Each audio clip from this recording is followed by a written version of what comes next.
Hi, guys. Welcome to Open Tabs, where we highlight three stories taking up space in our tabs, our feeds, and our brains this week. I'm Emma Marshall. I'm joined, as always, by Melissa Blum and Megan Collins. Hi, guys. Hi. Okay, so we tend to stay on for an hour plus. Each week we're trying to be better. We're going to keep it to a tight 30. Wish us luck.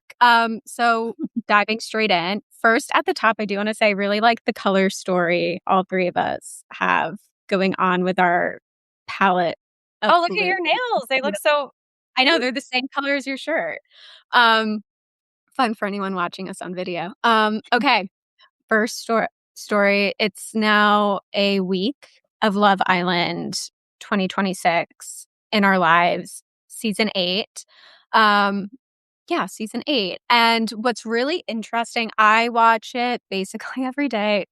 Famously, a new episode airs 6 days a week. They give us a break on Saturdays. I tune in every night with my sister. And what's interesting this week, it used to be in previous seasons, a very social first show. These contestants are in a villa. They have little villa phones where they receive messages from producers and can take their own videos and content in the villa. But famously, their personal social medias were always run by friends and family. And it was a very interesting vibe where then their friends or whoever was running their account would kind of become an influencer, and it would create a lot of different dynamics and little tree branches of drama branching out from the main show that's airing on Peacock. And this year they have decided to keep their personal accounts dormant while they are in the villa, in an effort to curb that off-show social media drama. This is very interesting because we've been talking about this when it comes to Bravo and how Andy Cohen has been very vocal about hating social media drama that branches out from his shows and wanting to keep everything spicy on air. And I think it's very interesting that A1's social first show is now doing the same thing. That is very interesting. And when you first told me about this before the season premiered, my initial thought was that this would just leave the aperture open for someone to fill that space because those narratives are still going to exist. It's just a matter of who's going to be in control of them. So I'm interested to see how that shakes out. I know that we've had already a little bit of drama where one of the contestants, people from back home, were like, I knew her in high school and this is what she was like. And then it was a discourse among the internet more so than it was with her herself because there was no one speaking on her behalf. And I feel like it's already kind of died down because there was no there. Yeah, I think, granted, we're only a week in, we have 5 more weeks. I do feel like the temperature on social media is a lot calmer. I think having their friends run their social media accounts, and I think a lot of them would batch a ton of video content and then their friends would post while they're in the villa. And I feel like it has helped tamper the parasocialness that we've been seeing in previous seasons, and that unhealthy fandom where it became no longer fun. It's this is a stupid dating show with about a bunch of 22-year-olds, and they all live in Miami and they're now in this villa in Fiji. And this is the stakes were a little too high, I feel like. Can I ask a dumb question? Because I don't watch Love Island, but now I'm intrigued, of course. It just has always felt like a big commitment to me. It's daunting. And just being, a mom right now, with my kids being so little, it just felt like I couldn't really commit. I need sort of more flexibility in terms of viewing. That being said, I'm curious. So as this is running, is it live happening or has it been pre-taped and they're done? I believe it's a 24-hour to 48-hour delay. Okay. So because they have to give them breaks. They can't just be like in the villa 24/7. So the one day a week the Saturday where they don't release an episode, I think it's that previous Friday, the day before, they are removed from the villa and they go to a hotel. And like they're all in their own separate rooms. They're not allowed to interact with each other off camera or like very, very And then the little. objective is that they like find love. Is that essentially like Not the objective, but it's now like, I mean, it's kind of like a social media. In previous years, it was a social media popularity contest. And at the end, the winning couple splits 100K, I believe. But it's really about like, I think in previous years, like the social media followings. Like it would be like last year when things were very parasocial. And like their accounts would like get into beefs with each other. Like while they're in the villa. It was all very weird. It became about like reaching follower milestones, I think, yeah. more so than the cash prize at the end. I mean, we're definitely like it's interesting to learn this, and I'm seeing what Megan, what you're saying in the chat too. Ratings are down. For UK, for Love Island UK. Oh, for UK. So Oh, got it. it looks like they already had this social media rule in Yeah. place in the UK. But then also the big story with Love Island UK right now is that the ratings are the lowest they've been in a decade. And correlation isn't proof causation, but I do think that that's notable. And I wouldn't be surprised if the same thing happened with Love Island US. Yeah. I mean, I don't know. I have like so many thoughts on this. Like, I feel like if I think about other fandoms too, I mean, I do think Bravo is a good example of like seeing something like from the beginning of time with this type of programming and how I feel like even before the on-air talent became like part of their contract was that they had to blog and they were supposed to post on social media like while their season was airing. Which was something that like a lot of them had like a hard time doing or they'd try to outsource it. It's just like not always like organic for people. And then of course like now there's just like so many like fandoms and like Bravo personalities that have sort of like just built themselves up over like the programming there. So like I don't think like if I was to like think about Bravo, like I don't know if there's a world where they could do this, right? Like you can't post during a season, or if it would be worth it to them. I mean, I definitely feel like between Scandival and then even the Summer House stuff too, like the online, like the stuff that's happening in the time when the show is not on has always been something that like any TV show I've ever worked on has always wanted to be perpetuating. Like, whether there's a season of something, what's happening for that fandom, like when the season ends and then it picks back up again. How are you thinking about like the plane taxiing, the plane flying, and the plane landing during that season? And how do you like create that, consumer experience? And so it's just interesting to me how they're approaching this. Like they must just think it must be causing such a negative connotation with the show that it's like not worth it. But I don't know. It's like, is this really something like, what do you guys think? Do you think it's a good idea? I think it's a good idea for, I think, the Islanders' mental health probably when they get out of the villa. Because that's already a pretty jarring experience, I would imagine. I also think it's interesting in the casting they did this year. I think they're trying to get back to the basics of more love, less influencers. Previous seasons, they were casting influencers, people whose what full-time jobs were influencers. This season, it's very much people with regular jobs. Like one was a cashier at Home Depot. One, he was a garbage truck repair, like mechanic. Like they're trying to pick very like regular people. They also look a lot more like regular. I mean that as a compliment, like everyday people, not so much like Instagram face. Um, yeah, exactly, Melissa. It's like I think they're trying to get back. Like I think this is them trying to go like back to basics. And I mean, they haven't like ditched the influencers. Like Sierra Miller is hosting After Sun with Teffy, who is like an influencer Sierra. who, Oh yeah, I was gonna say Sierra's her own. She's a reality star, I would say, before influencer. But okay, you were talking about who she was co-hosting with. yeah, Teffy, who is very much an influencer and like basically grew her platform, like talking about reality TV, including Love Island. And now she's co-hosting their like after show discussion.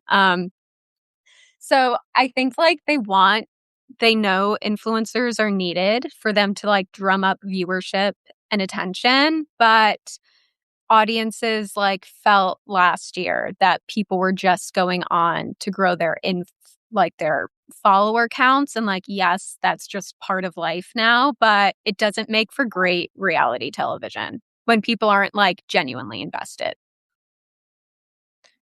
Yeah, I mean, Andy has said with Bravo, like he doesn't. It's like influencers make like the worst on air stars. They're just their storylines are like, or he's just like, or they haven't found the right ones. But Yeah. I do think it's sort of like if you're on a reality show and your job is an influencer, it's almost like, and I feel like this is something you say where it's like the snake eating itself. Do you know what I Yeah, mean? I Like there it's like I'm on yeah. a show about doing this and I'm making a show and it's like what is the substance? It like at least like Mhm. Bethany's rise was like making a business and it felt like something you could like latch onto. And it's so funny. I started reading Yesteryear, which is um it's pretty good. I'm only like 100 pages in, but I'm like this is so interesting. Like what is this a commentary of? Like and for those who haven't heard about it, it's this new book that's out. Hold on, I have the cover of it right here actually. By Caro Claire, and it's essentially about trad wives. Um and allegedly this trad wife in the story, which is definitely based on Ballerina Farm, is going to I think get thrown into back in time where she actually has to do the work of being a homestead, you know, trad wife, traditional wife. I mean, I think I've been thinking about this a lot though too. Like it's so funny. Like one thing that is interesting about the whole trad wife movement is that it's good content for like viewing. You know what I mean? It's like interesting. It's like something is happening, something is being done. There's sort of like a beginning, there's a story arc to it. A lot of things are slow. Like you have to like make sourdough. You have to milk a cow. You're making from a production standpoint, like trying to like create sort of a world, you're world making and you are like producing content. It's actually such a smart, like if you could immerse yourself in it, it really is just like you're filled with content opportunity around you that's like visual. Um, Which again, versus like being a reality star that is becoming an influencer, it's like, well, what is it? What is the substance there to like bite down on? Um, but anyway, back Have you to guys Richard Analog. have you guys heard of the 4 and the 5? Yes, I love them. Yeah, so No. they're like group of friends who have made a group TikTok account that Okay. they like post content about, and it's like their own little reality TV show. And I feel like that's kind of where lifestyle reality is heading, more in that space. Mhm. And I think what these shows need to do is kind of be more format first. And I think Love Island was very much about like finding love and this game that they've set up. But I feel like the game needs to evolve to the like kind of better reflect where we're at and create drama that feels like real without causing these people their mental health. And I don't know if they're doing it that successfully this season, but I feel like that's what's necessary for them to continue and be like a survivor or a big brother. Yeah. Yeah, I'm very interested to see, we're only a week in, 5 more to go, how this evolves, and also how it affects ratings to your chat, Megan. So that'll be interesting. Okay. Next story we have is the Backrooms and why I think it's the perfect Gen Z movie, horror movie. So if you haven't watched it, I saw it last week. I loved it as a horror girl, a Gen Zer who loves horror. I I still can't thoroughly believe enjoyed it. you are such a horror fan. I love that fact about you. I am surrounded. Well, these are all my like comic books back there, but my like Walking Dead comic books, like, gross horror comic books. Do you just But like to breadcrumb facts about yourself? I think I have a lot of like little things. My dad has been a huge comic book person since he was like a little boy, and so like he passed that on to me. It's one of the few things we have in common, our love of comic books, or graphic novels. I feel like we need to update But your bio on the MT Deco site. Love of horror and comics. I'll have to put all my like special interest on it.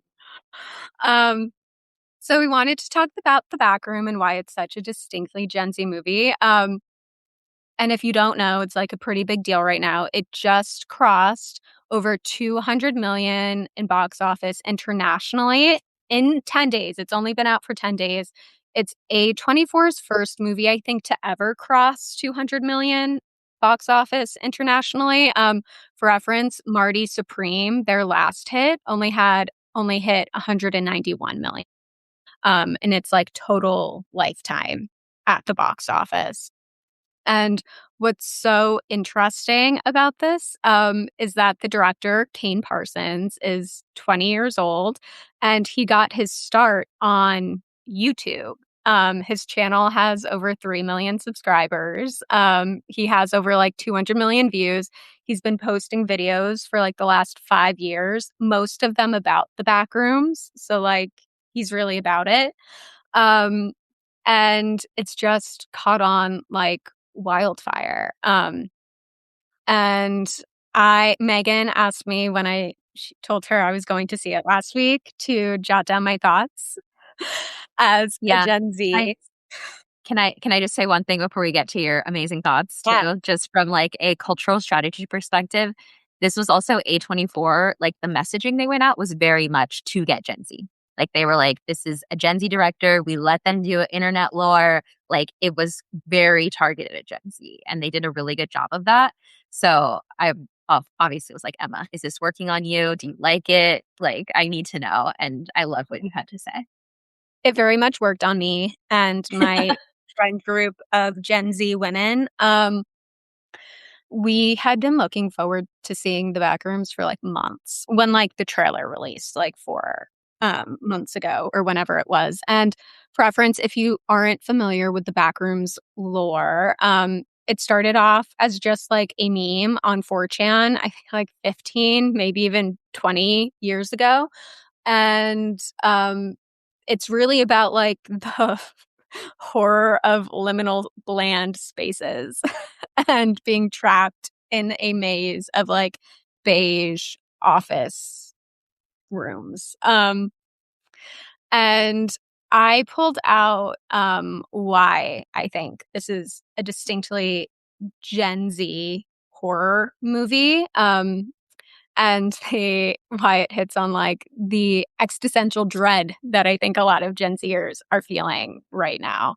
The first one, Megan, I think you will like this because you hate nostalgia, manufactured nostalgia. True. Very true. Manufactured nostalgia. Oh my God.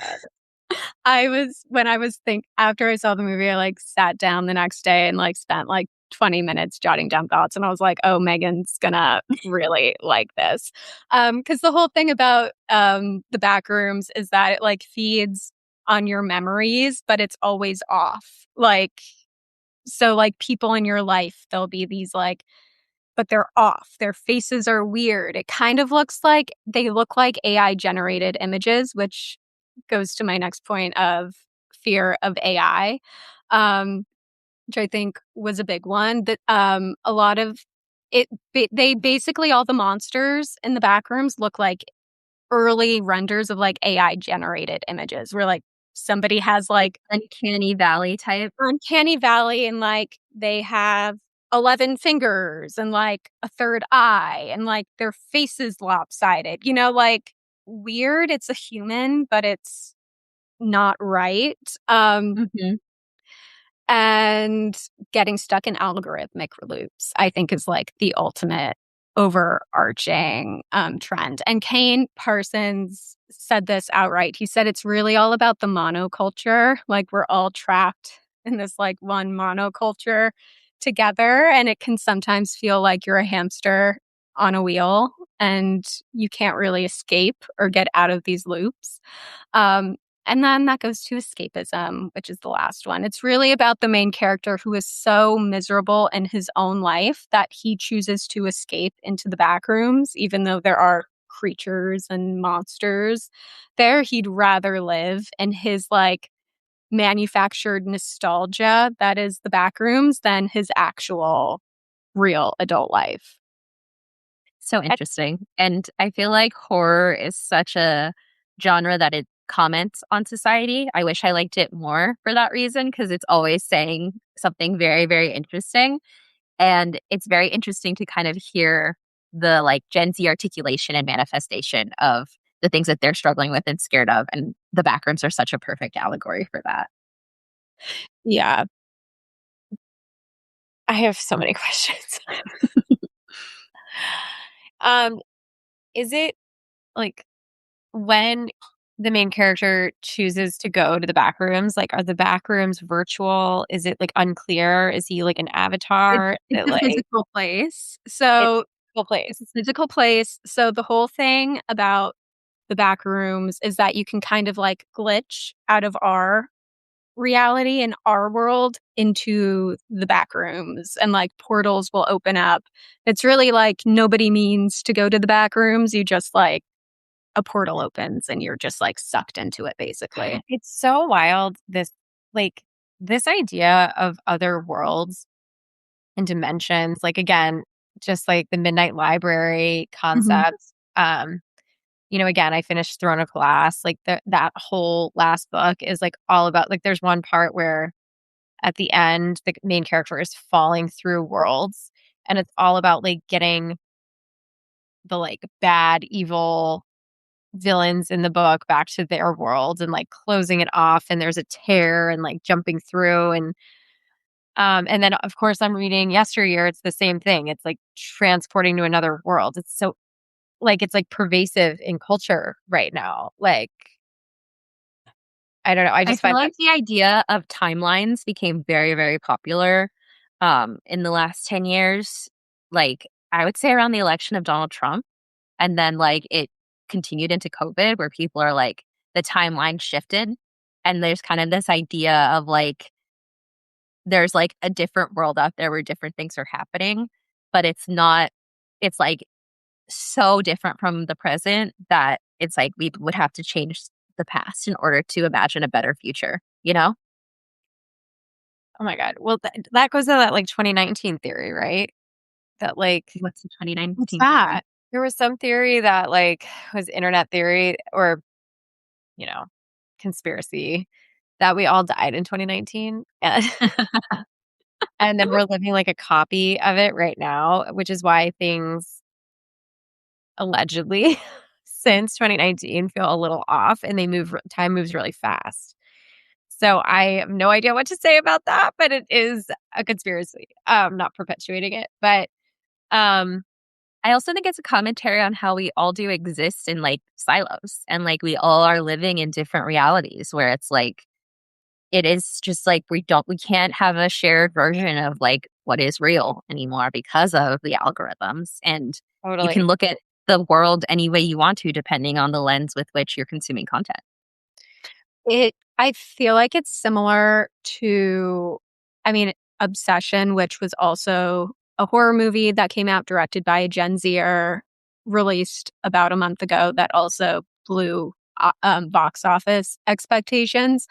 And like the dangers of online life. Obsession is more about like a red pilled incel and the dangers of these like nice guys that seem on the surface nice, but there's an insidiousness that can lurk under there. And the Backrooms, I mean, I think it just like totally paralleled like the digital worlds people create for themselves today, and like living people live their lives online, but there's no real substance there. And how people's reality is feels so hopeless that they'd rather live in TikTok or Reddit or, you know, whatever corner of the internet they find themselves in. Hearing you talk about it, it literally makes me think of Severance. Like, which also interesting, just this like collected hatred of being in the office. Like this idea of like being in the office is like the absolute worst thing. Um Have I told you guys my theory on Severance? no. No. Oh my god, I want to hear it. Oh, that it's basically like this is what happened when with the rise of streaming, a lot of actors and Hollywood types who are performers got into the business side of Hollywood, and like it's not fun. And so I feel like they made Severance because they were like, this sucks. Having a desk job sucks because it's like a whole bunch of, so it's like the creative expression of Hollywood having to like actually like go and not be in a meeting where they're just there to have smoke blown up their ass, but actually expected to like meet deadlines and hire people and take care of things and project manage. They're like, oh shit, this kind of sucks. That's so funny. I mean, And then Seth Rogen made The Town. So it's like kind of the same thing, but Mhm. like, you know, the commentary on like the actual pen to paper business of Hollywood. I feel like celebrities only really started, like celebrities who we see in the public eye only really started grappling with that. I feel like recently, you know, like Reese Witherspoon is like a mogul now, but now all the celebrities are in their mogul bag. everybody wants to be like Jessica Alba.